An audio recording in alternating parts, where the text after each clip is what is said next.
એટલે હવે આપણે આ ગણિતના ત્રીજા ચેપ્ટરનો આ ચોથો વિભાગ આગળ ચાલુ રાખીએ છીએ. એમાં હવે જે શીખવાનું છે આ જે લાલાક્ષરે છે કે નીચે આપેલ વિધાનો સાબિતી સ્વીકારશું. એટલે ટૂંકમાં આ જે 3 સૂત્રો જે આપ્યા છે એ આપણે બીજગણિતની રીતે હવે પેલા જે આલેખની રીતે શીખી ગયા એને બીજગણિતની રીતે શીખવાનું છે. એટલે કે પેલા આપણે આલેખમાં શીખ્યા હતા કે આ બે જે સમીકરણ હોય કે 5x + 3y + 7 = 0 અને 3x + 7y + 14 = 0, આવું ગમે તે બે હોય. હવે આમાંથી એમ કે આપણને 3 શક્યતા છે. જો કિંમત શોધો તો કાંઈ x અને y ની એક જોડી કિંમત મળે, અથવા તો એટલે કે એનો એક ઉકેલ મળે,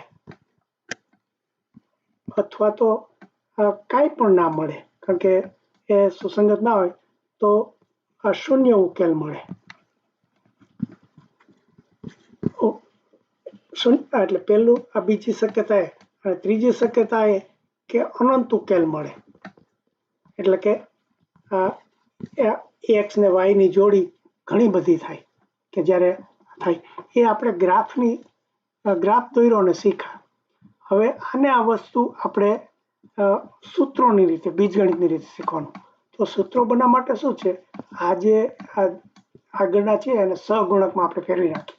આ 5, 3, 7 છે એને બદલે હું આ a1x વત્તા આ b1y વત્તા c1 = 0 એમ મૂકી દઉં.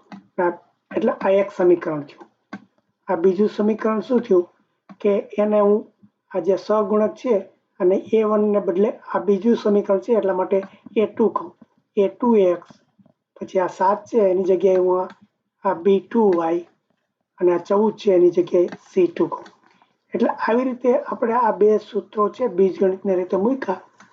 તો હવે આના ઉપરથી આપણે જો કેવું હોય કે આપણો એનો એક ઉકેલ મળે છે કે શૂન્ય ઉકેલ મળે છે કે અનંત ઉકેલ મળે છે, તો એના માટેના 3 સૂત્રો છે. એટલે એની સાબિતી નથી આપી, પણ સાબિતી વિના સ્વીકારવાનું કીધું છે.